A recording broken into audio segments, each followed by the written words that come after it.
میری طبیعت اچانک خراب رہنے لگی تھی، ہر وقت جی متلاتا اور چکر آتے رہتے۔ میں نے یہ سب جب اپنی دوست کو بتایا تو وہ خوشی سے جھوم ہی اٹھی تھی۔ اس نے مجھے گلے لگا لیا تھا اور بولی تھی مجھے لگ رہا ہے تم امید سے ہو۔ اس کی بات سن کر ایک دم سے مجھ پر قیامت ٹوٹ پڑی تھی۔ یہ کیسے ہو سکتا تھا؟ میرے گھر والوں کو تو میرے خفیہ نکاح کا بھی ابھی علم نہیں تھا اور نہ ہی میری رخصتی ہوئی تھی۔ میں گھر والوں کا سامنا کرنے کے خوف سے ہی ڈرتی چلی جا رہی تھی۔ میں نے فوراً شہزاد کو ساری صورتحال سے آگاہ کیا تھا، مگر یہ سن کر وہ بھی خوف زدہ ہو گیا تھا۔ وہ مجھے ڈاکٹر کے پاس لے گیا۔ ڈاکٹر نے ہمارے شک کی تصدیق کر دی تھی۔ میں واقعی ماں بننے والی تھی۔ مجھ پر خوف طاری ہو گیا تھا۔ میں اپنے گھر والوں کو کیا جواب دیتی؟ تب شہزاد نے مجھے مشورہ دیا تھا کہ میں یہ بچہ ختم کر دوں ورنہ بہت مسئلہ ہوگا، مگر میرا ضمیر نہیں مانا تھا۔ میں نے سوچا غلطی میری تھی، میں نے چھپ کر شادی کی تھی۔ اس چیز کی سزا میں اس ننھی جان کو کیوں دیتی جو سراسر بے قصور ہے؟ مگر شہزاد نے مجھ پر دباؤ ڈالنا شروع کر دیا تھا۔ بابی سے میں نے مشورہ مانگا تو وہ بولی کہ تم اپنے بچے والی بات گھر میں سب کو بتا دو، مگر شہزاد کا کسی کو مت بتانا، بلکہ گھر میں یہ کہنا کہ تم سے گناہ سرزد ہو گیا ہے۔ جب تم گناہ کی بات کرو گی تو تمہارے والدین بنا چوں چراں تمہاری شادی شہزاد سے کر دیں گے۔ یوں تم دونوں کے درمیان سے ہر رکاوٹ خود ہی ختم ہو جائے گی۔ مجھے بابی کی بات سن کے شدید خوف آیا تھا، مگر ان کی بات کسی حد تک ٹھیک بھی تھی۔ میں کچھ دیر خود کو پرسکون کرنے کے بعد امی کے کمرے میں چلی گئی تھی۔ وہ اس وقت اکیلی بیٹھی ہوئی تھی۔ میں ان کے پاس جاتی ان کے قدموں میں گر کر زاروں قطار رونے لگی تھی۔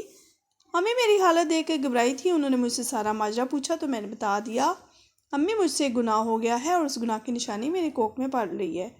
امی میری بات سن کر شدید گھبرا گئی تھی۔ انہوں نے کہا اس راز کو راز ہی رہنے دو، اس بات میں کسی تیسرے کو مت شریک کرنا۔ بھابی نے بار بار مجھ سے کہا کہ مجھے یہ بات اپنے بھائی اور ابو کو بتا کر اپنے ضمیر پر پڑے بوجھ کو اتار پھینکوں، مگر میری امی نے مجھے قسم دے رکھی تھی۔ میں نے شہزاد کو بتا دیا تھا کہ میں نے یہ ساری بات امی کو بھی بتا دی ہے اور ان سے یہ کہا ہے کہ مجھ سے گناہ ہو گیا تھا۔ وہ بہت خوش ہوا اور بولا کہ اب اس نشانی کو بھی جلد سے جلد مٹا دینا۔ میں حامی بھر کر گھر تو چلی آئی تھی۔ میں نے شہزاد نے ایک اور دوسرے سے ملنا جلنا بھی تقریباً ختم کر دیا تھا۔ ہم دونوں ہی پریشان تھے۔ اس نے مجھے ایک دن پارک میں بلا کر پوچھا کہ تم نے بچے والا قصہ ختم کر دیا ہے یا نہیں؟ میں نے اسے بتایا کہ ہاں ختم کر دیا۔ وہ مسکرا پڑا اور مجھے خاکی لفافے میں بند کاغذ تھما کر چلا گیا۔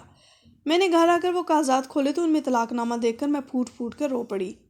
مجھے زندگی سے ہی نفرت ہو گئی تھی۔ مجھے سمجھ ہی نہیں آ رہا تھا کہ شہزاد نے میرے ساتھ یہ سب کیوں کیا تھا۔ میں نے تو اپنے بچے کو بھی ختم نہیں کیا تھا، کیونکہ مجھے یقین تھا کہ جب میں اس بچے کو جنم دے دوں گی تو مجھے اور شہزاد کو ایک ہونے سے کوئی بھی نہیں روک پائے گا۔ مگر اس اچانک افتاد پر میں ٹوٹ کر رہ گئی تھی۔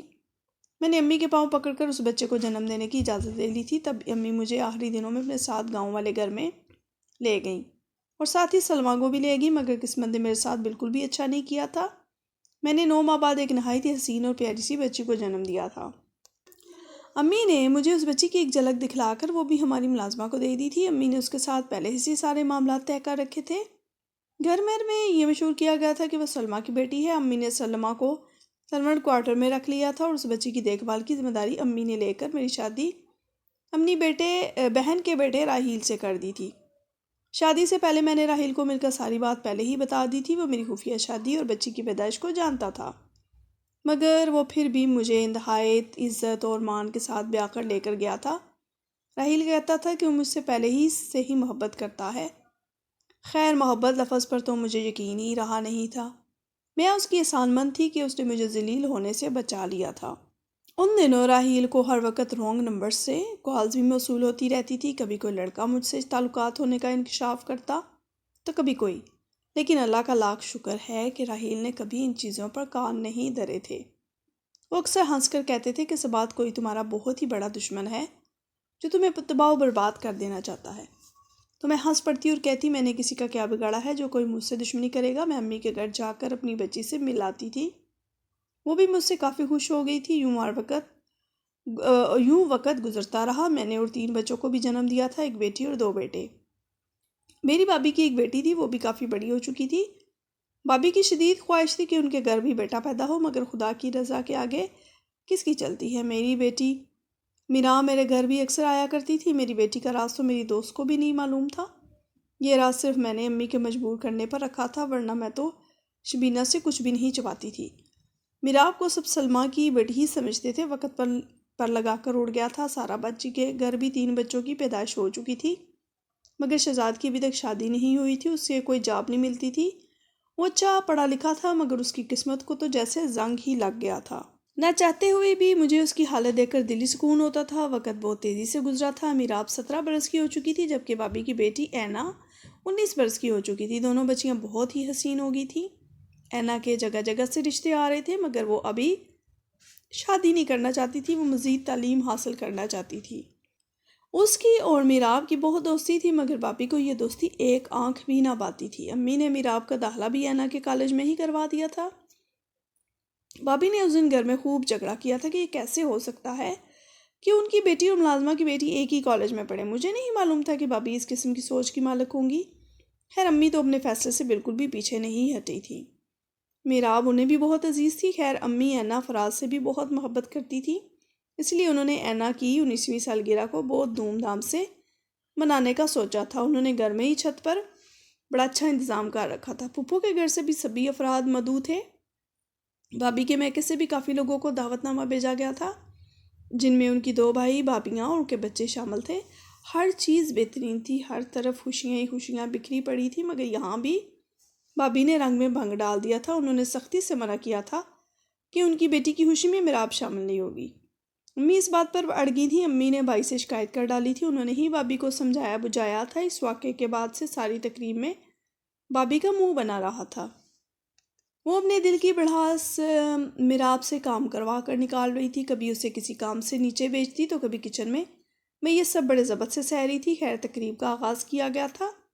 اینا کیک کاٹنے کے لیے جیسے ہی اسٹیج پر آئی وہ چکرا کر رہ گئی۔ اس کو بابی نے بڑی مشکل سے تھاما تھا۔ اس نے جلدی سے خود کو سنبھالا اور مسکرا کر کیک کاٹنے لگی تھی۔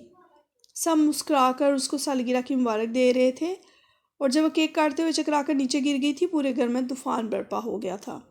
امی اینا کا صدقہ دے رہی تھی تو بابی رو رو کر ہلکان ہو رہی تھی۔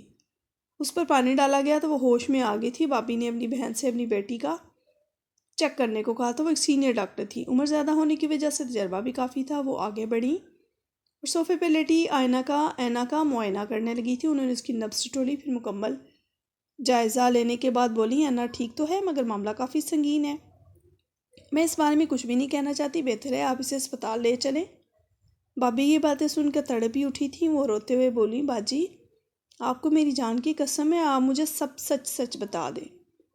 باجی نہایت اضطراب میں لگ رہی تھی۔ انہوں نے بڑی مشکل سے بات شروع کی تھی کہ غلط بھی ہو سکتا ہے، میرا تجربہ غلط ہو گیا ہو، میں دعا کرتی ہوں، مگر تجربہ یہی کہتا ہے۔ اور جب یہ بتایا تو بات سن کر ہر ایک پر موت کی سی کیفیت طاری ہو گئی تھی۔ بابی اپنا سینہ پیٹنے لگی تھی، تبھی اچانک میراب کی چیخوں کی آواز سنائی دی تھی۔ وہ نیچے کچن میں گئی ہوئی تھی۔ سب اینا کو بھول کر نیچے کی جانب بھاگے تھے۔ نیچے پہنچ کر میں نے میراب کو ڈر سے میں پایا تھا۔ وہ ہمیں دیکھ کر بھاگ کر امی کے گلے سے جا لگی تھی۔ سامنے ہی مجرم شہزاد کھڑا تھا۔ میں نے میراب سے پوچھا کہ تم چیخ کیوں رہی تھی؟ وہ روتے سسکتے بولی، آنٹی انکل کہہ رہے تھے کہ میں ان سے شادی کر لوں کیونکہ میں انہیں اچھی لگتی ہوں، اگر میں نے ان سے شادی نہ کی تو مجھ کو برباد کر دیں گے۔ تیزاب کی بوتل ان انکل کی جیب میں ہے۔ شہزاد کی طرف میرے پچھلے بھی بڑے حساب نکلتے تھے۔ میں نے اس کے منہ پر تھپڑوں کی برسات کر دی تھی۔ وہ بھی ڈیچ بنا تھپڑ کھاتا رہا تھا۔ اس نے ذرا سی بھی مزاحمت نہیں کی تھی۔ جب میں تھک کر پیچھے ہٹی تو بولا، مارو مجھے، اتنا مارو کہ میرے نصیب کی کالک دھل جائے۔ میں ایک بار پھر بے چین ہوئی تھی۔ میں نے کہا، تم نے جس لڑکی کی شادی کی آفر کی ہے وہ تمہاری سگی بیٹی ہے، وہی بچی جس کی پیدائش کا سن کر تم نے مجھے طلاق دے دی تھی۔ تم تو مرد کیا انسان بھی نہیں ہو، پہلے میری زندگی تباہ کر دی اور اب تو شہزاد رو پڑا تھا۔ وہ بولا، کیا واقعی میری بچی ہے؟ پھر وہ مجھ سے مخاطب ہوا تھا، میں نے کبھی تمہیں آنکھ اٹھا کر بھی نہیں دیکھا تھا۔ محبت تو بڑے دور کی بات، اس دن جب ممانی جان نے میرے ابو کو بے عزت کیا تھا تو تمہاری بابی نے مجھے بار بار اکسایا کہ یہی تو وقت ہے ان سے بدلہ لینے کا۔ وہ مجھ سے بار بار کہتی تھی کہ مرد بنو اور ثبات کو پیار کے جال میں پھنسا لو، اپنا بدلہ پورا کرو۔ میں کبھی ابو کی وہ بےعزتی بھول بھی جاتا جو ممانی جان نے کی تھی، مگر مجھے بابی پھر یاد کروانے آ جاتی تھی۔ انہیں کی مجبور کرنے کر میں نے بھی بدلے کی آگ میں تم سے شادی کر کے نکاح کیا تھا، لیکن تم نے مجھے اولاد کی بات بتائی تو میرے ہوش ٹھکانے لگ گئے تھے۔ تب مجھے احساس ہوا تھا کہ اس بدلے کے چکر میں ہم بہت آگے نکل گئے ہیں۔ پھر میں نے تمہیں طلاق دے دی۔ جہاں تک اس بچی کی بات ہے، اس کو تو میں اولاد کی طرح سمجھتا تھا، مگر اب تمہاری بابی کی اصلیت بھی سب کو بتا دینا چاہتا تھا۔ اس لیے اس کو ڈرایا کہ یہ چیخے اور تم سب نیچے آ کر میری بات سن لو۔ اتنا کہہ کر وہ میرے قدموں میں گر کر مجھ سے معافیاں مانگنے لگا۔ بھائی نے بابی کے منہ پر تماچا مارا تھا اور چلائے تھے، بولو تم نے ایسا کیوں کیا؟ تو وہ بولی میں نے یہ سب بدلہ لینے کی خاطر کیا، مجھ سے بہت سے شدید نفرت تھی۔ یہ نفرت اس لیے تھی کہ میرا شوہر بہن کا غلام تھا۔ جب بھی ہم میاں بیوی باہر گھومنے کے لیے جاتے تو یہ ہم سے پہلے تیار ہو کر کھڑی ہوتی تھی۔ بس یہ گرہ میرے دل میں پڑ گئی تھی، پھر اس کی عیش و عشرت دیکھ کر میں جلتی تھی۔ وہ اتنی خوش کیوں تھی؟ سب اس سے اتنی محبت کیوں کرتے تھے؟ اسے تو سب کی نظروں سے گر جانا چاہیے تھا۔ تب میں نے فیصلہ کر لیا تھا کہ میں صباحت کو اس کے گھر والوں کی نظر سے گرا کر ہی رہوں گی۔ جب یہ بابا کی نظر سے گر جاتی تو میں اس کی شادی کسی غریب گھر والے میں کروا کر اپنی ہر محرومی کا بدلہ لیتی۔ بغیر اس کی ماں نے بڑی چلاکی سے ساری بات چھپا لی تھی۔ ابھی بابی بات کر ہی رہی تھی جب اینا وہاں آئی۔ وہ بولی ماما آج آپ نے 16-17 سال پہلے پھپھو کے لیے جو گڑھا کھودا تھا، آج آپ کی اپنی بیٹی گر گئی ہے۔ میں اپنے کالج کے چوکیدار سے خفیہ شادی کی ہے، میرے پیٹ میں اس کا بچہ پال رہا ہے۔ وہ یہ سب باتیں سن کر پاگل ہونے والی ہو گئی تھی۔ میں نے خاموشی سے گاڑی نکالی اور وہاں سے چلی گئی تھی۔ پھر امی نے مجھے بتایا تھا کہ اینا کی رخصتی اسی چوکیدار سے کر دی گئی تھی۔ بابی کو بھائی نے طلاق دے دی تھی، جبکہ شہزاد کہاں غائب ہو گیا تھا کسی کو معلوم نہ تھا۔ میں نے رحیل کی رضامندی سے اپنی بیٹی کو اپنے پاس رکھ لیا۔ ہم سب ہنسی خوشی رہتے ہیں، مگر کسی کا دل دکھانے والے کہاں خوش رہتے ہیں؟ وہ آج بھی در در کی ٹھوکریں کھا رہے ہیں۔ سچ ہے انصاف کرنا اللہ کا کام ہے، اور اسی رب کے کاموں میں مداخلت کرتا ہے وہ ضرور منہ کی کھاتا ہے۔ کمنٹ باکس میں بتائیے کہ آپ کو یہ کہانی کیسی لگی، آپ کو شہزاد کا رویہ کیسا لگا؟ کیا میرا بیٹی اس کے پاس نہیں رہنی چاہیے تھی؟